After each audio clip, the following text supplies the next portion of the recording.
క్రీస్తునందున్న ప్రియులకు ప్రేమతో వందనాలు తెలియజేస్తున్నాను.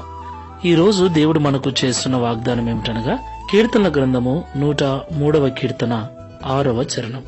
యెహోవా నీతి క్రియలను జరిగించుచు బాధింపబడు వారికందరికీ న్యాయము తీర్చును. ఆమేన్. నా ప్రియమైన సహోదరి సహోదరులారా, మనం ఆరాధించేటువంటి దేవుడు న్యాయాధిపతి, సర్వాధికారి అని మనకు బాగా తెలుసు. నా ప్రియమైన సహోదరి సహోదరులారా, మనకు బాగా తెలుసు ఈ లోకంలో చెడ్డవారి కంటే మంచివారే ఎక్కువ కష్టపడుతున్నారు. చెడ్డవారి కంటే మంచివారే అన్ని విషయాలలో ఇబ్బందులకు గురవుతూ ఉన్నారు. అన్ని విషయాలలో లేమిని అనుభవిస్తున్నారు. మనకు తెలుసు మంచివారు అంటే ఎన్ని కష్టాలు వచ్చినా, ఎన్ని బాధలు వచ్చినా నీతి తప్పని మంచి ప్రవర్తన కలిగిన వారు అని అర్థం. మంచిగా బ్రతికే వారికి, నీతిగా జీవించే వారికి నిజముగా బాధలు ఎక్కువే. అయితే ప్రభు అంటున్నాడు, ఎవరైతే నీతి క్రియలు జరిగిస్తూ ఈ లోకంలో బాధింపబడుతూ ఉన్నారో వారందరికీ నేను న్యాయం చేస్తాను అని. దేవునికి మహిమ కలుగును గాక.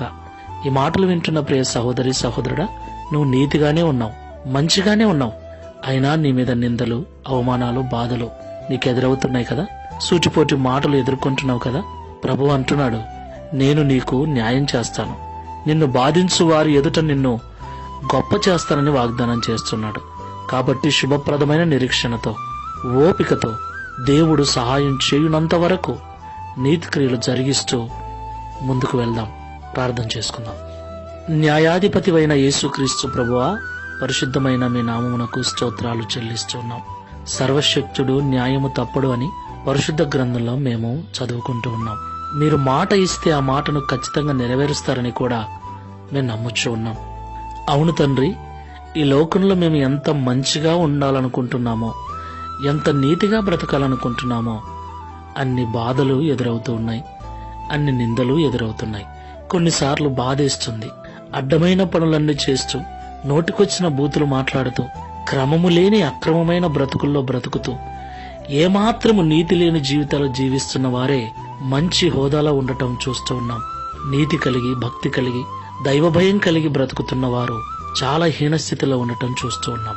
ఏది ఏమైనప్పటికీ నీతి క్రియలు జరిగిస్తూ ఒకవేళ బాధను అనుభవిస్తూ ఉంటే వారికి నేను న్యాయం చేస్తానని ఈ ఉదయకాల సమయంలో మాతో మాట్లాడినందుకు స్తోత్రాలు. ఈ ప్రార్థనలో ఏకీభిస్తున్న ప్రియులను జ్ఞాపకం చేసుకోండి.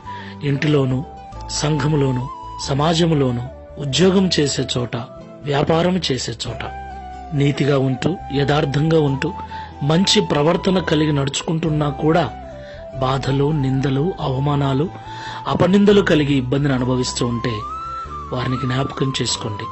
అట్టి వారికి న్యాయం చేసి అవమానపరుస్తున్న వారి ఎదుట అభివృద్ధిని, ఆశీర్వాదమును అనుగ్రహించుమని, తద్వారా ఈ దిన వాగ్దానమును మా అందరి జీవితంలో నెరవేర్చి మీ నామమును మహిమపరుచుకునమని యేసు నామంలో ప్రార్థిస్తున్నాము తండ్రి. Amen. Praise the lord. God bless you.